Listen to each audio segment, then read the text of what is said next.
propose d'écouter des extraits de grands classiques de la littérature française. Des extraits de notre patrimoine littéraire lus par des élèves en français dans le texte. Spécial ici Gustave Eiffel. Aujourd'hui, Germinal d'Émile Zola, écrivain journaliste français. Œuvre majeure d'Émile Zola, Germinal est le 13e volume d'une grande saga familiale, intitulée Les Rougon-Macquart. Histoire familiale et sociale d'une famille sous le Second Empire, sur 3 générations.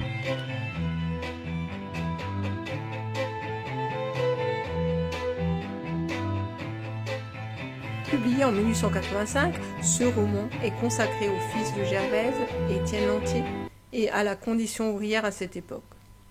En 1885, Émile Zola s'est affirmé comme le chef de file d'un groupe d'écrivains et le théoricien d'un nouveau mouvement littéraire, le naturalisme, qui prolonge le mouvement réaliste à la fin du XIXe siècle et qui tend à mettre en avant l'influence du milieu social et de l'hérédité. Comme Voltaire et comme tous les grands polémistes, Zola écrit pour agir. Attardons-nous maintenant tout d'abord sur le titre du roman. Germinal évoque le 7e mois du calendrier révolutionnaire, avril, donc la Révolution française. Cette évocation rappelle l'émeute parisienne du 1er avril 1795, soit le Germinal en 3, l'émeute de la misère. De plus, le sens symbolique est élargi au printemps. La semence du futur germant dans les actions présentes et la poussée vers la lumière. Dans une lettre, Émile Zola explique le choix du titre de son roman. Quant à ce titre de Germinal, je ne l'ai adopté qu'après bien des hésitations. Je cherchais un titre exprimant la poussée d'hommes nouveaux. L'effort que les travailleurs font, même inconsciemment, pour se dégager des ténèbres si durement laborieuses, où il s'agit encore. Et c'est un jour, par hasard, que le mot germinal m'est venu aux lèvres. Je n'en voulais pas d'abord, le trouvant trop mystique, trop symbolique. Mais il représentait ce que je cherchais. Un avril révolutionnaire. Une envolée de la société caduque dans le printemps. Et peu à peu, je m'y suis habitué. Si bien que je n'ai jamais pu en trouver un autre. S'il reste obscur pour certains lecteurs, il est devenu pour moi comme un coup de soleil qui éclaire toute l'œuvre. Ce titre renvoie donc d'une part à la Révolution française et son calendrier, mais aussi au renouveau cyclique de la nature qui s'apparente symboliquement à l'éveil chez les mineurs d'une prise de conscience de leurs conditions. L'histoire commence un lundi de février 1865, vers 3h du matin. Le jeune Étienne Lantier, personnage principal, arrive de la fosse du Voreux. C'est le fils de Gervaise Macquart et de son amant Lantier, voir le roman L'Assommoir. C'est aussi le frère de Claude, Jacques et de Nana. Étienne arrive de Marchiennes. Écoutons maintenant la première lecture qu'en fait Titoine. Élève de première, dans cet extrait, Étienne est à la recherche d'un travail et découvre la mine.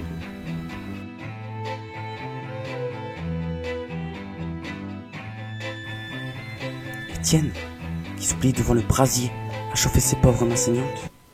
Regardez, retrouvez chaque partie de la fosse.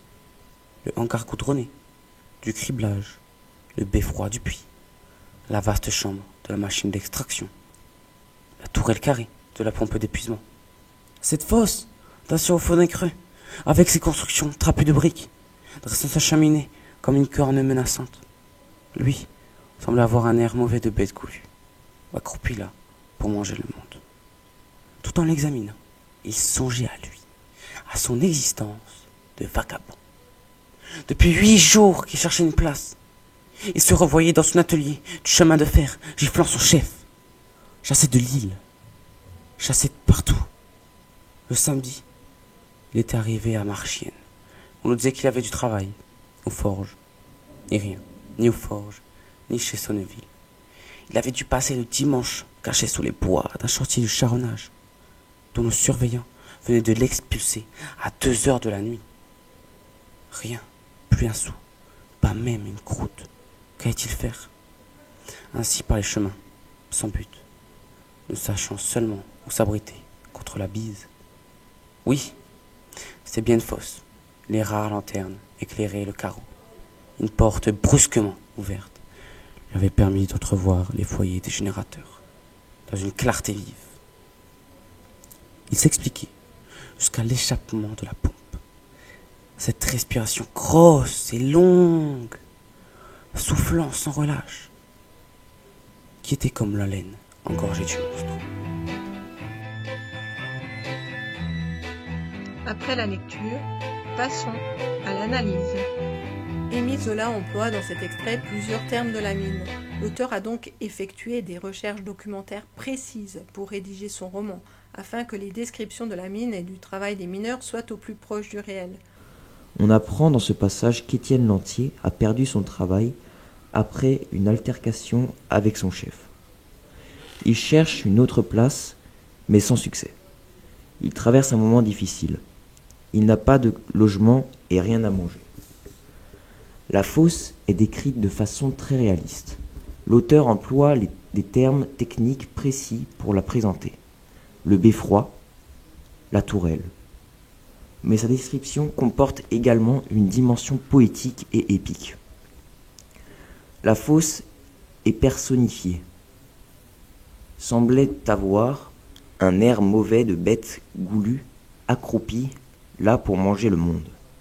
Une comparaison accentue d'ailleurs l'aspect inquiétant de la fosse, comme la laine engorgée du monstre.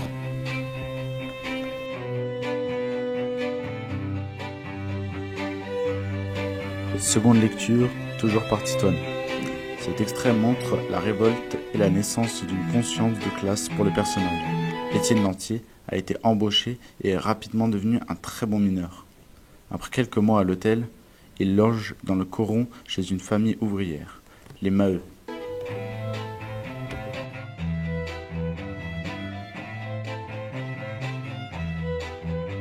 Ce fut l'époque où Étienne étendit les idées qui bourdonnaient dans son crâne.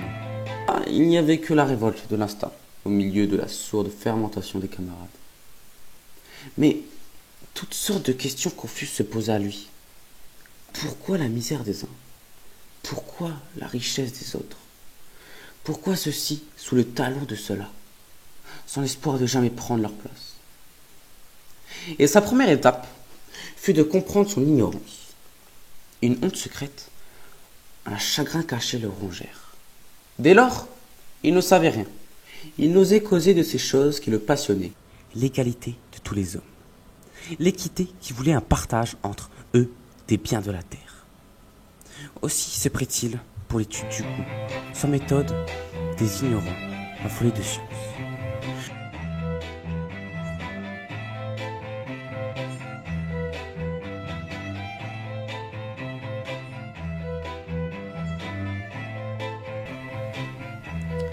Et maintenant, que retenir de cette scène?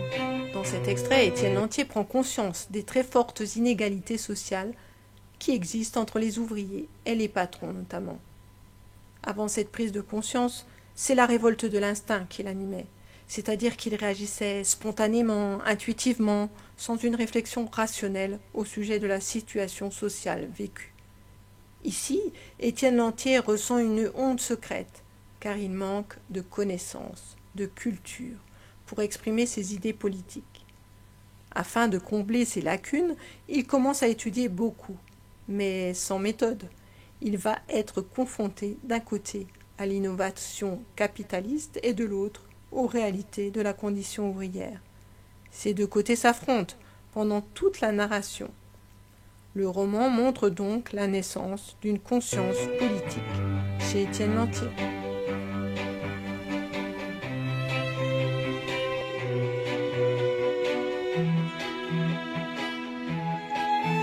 Une dernière lecture par Titoine. Et, pénétré de cet espoir, Étienne ralentit sa marche, les yeux perdus, à droite et à gauche. Dans cette gaieté de la nouvelle saison, il songea à lui. Il se sentait fort, mûri, par sa dure expérience au fond de la mine. Son éducation était finie. Il s'en allait armé, en soldat raisonneur de la Révolution, ayant déclaré la guerre à la société telle qu'il la voyait et telle qu'il la condamnait. La joie de rejoindre Pluchart, d'être comme Pluchart, un chef écouté. Lui soufflait des discours dont il arrangeait les phrases.